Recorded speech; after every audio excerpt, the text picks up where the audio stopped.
I'm in a house. I'm in a house, not in the back of a truck down by the river. Feels really good. I had a little bit of a meltdown the other day. We got to Asheville and it just felt like everything shifted. I felt like all of a sudden there was like so much pressure to find a place and get a house and get in and get the stuff and be here for a while, but we couldn't find the short-term rental, so we had to do a long one. So we're gonna have to get a lease for a year, and that's just how it's gonna go. And and it was just like spinning, spinning, spinning. And David was so motivated, and I kind of felt myself lost in the whirlwind, and I just clammed up. I just got really silent and didn't speak my truth. And of course, he noticed and asked me to share. Got really frustrated that I wasn't participating in our partnership and we weren't being the team because I was sitting there like a deer in headlights, just silent.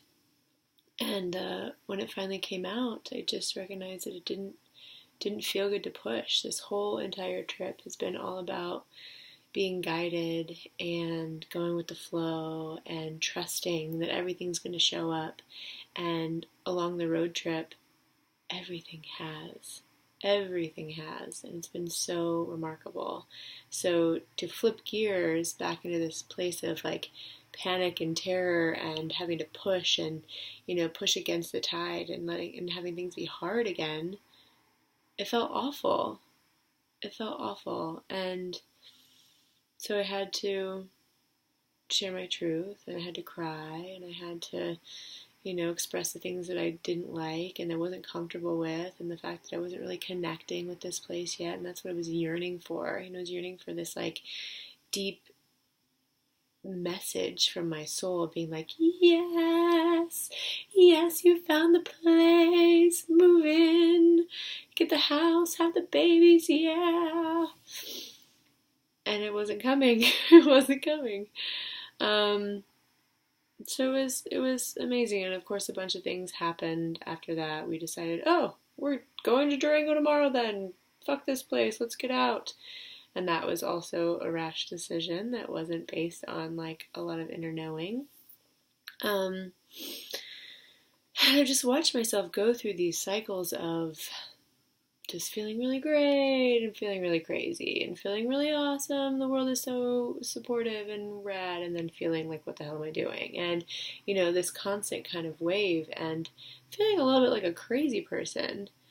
And then I was doing this meditation this morning that talked about repetition is not failure.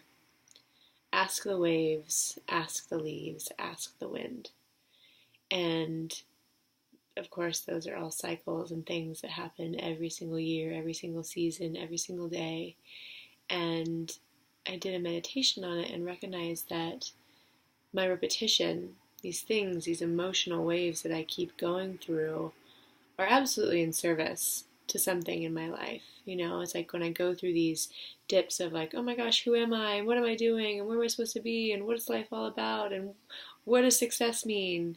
What does it mean for me? I constantly, I go through those dips a lot. I feel really successful. I feel really on point. I feel really purposeful. And then sometimes I feel like I'm just floating or floundering.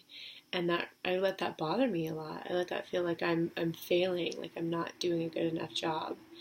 And sitting in the meditation today, I recognized that, it asked me to allow the repetition to wash over me like a wave and just get the message of what it keeps showing up for. And what came forward so clearly, first of all, was that to truly allow it to just wash over me like a wave, like to really feel the non-resistance of letting myself be like washed over and cleansed, and just the way that the waves wash over like a piece of glass and make it soft and smooth. And I was talking in one of the last videos about becoming really soft. So there's that connection again. And what I just got was that just non-resistance to it all. It's like I'm recognizing that it's okay to feel crazy. It's okay to feel upset. It's okay to feel frustrated. It's okay to feel blah. And just letting myself ride those out and honor those times too. It's like, yes, I would of course, much prefer to be happy, joyful, singing, running around, being crazy, like loving life, being on point. But that's just not how it always goes. And I need to, not only do I need to, I desire to honor all the parts of myself, all the parts that struggle, all the parts that just don't have the answer. And recognize that those are as valuable as the other ones. I'm making certain parts of myself better than the other, and that's not going to give me a complete sense of wholeness all the time. That's going to make me feel good sometimes and bad sometimes. So my work right now is to honor it all. Honor my sadness, honor my confusion, honor my frustration, honor that stuff.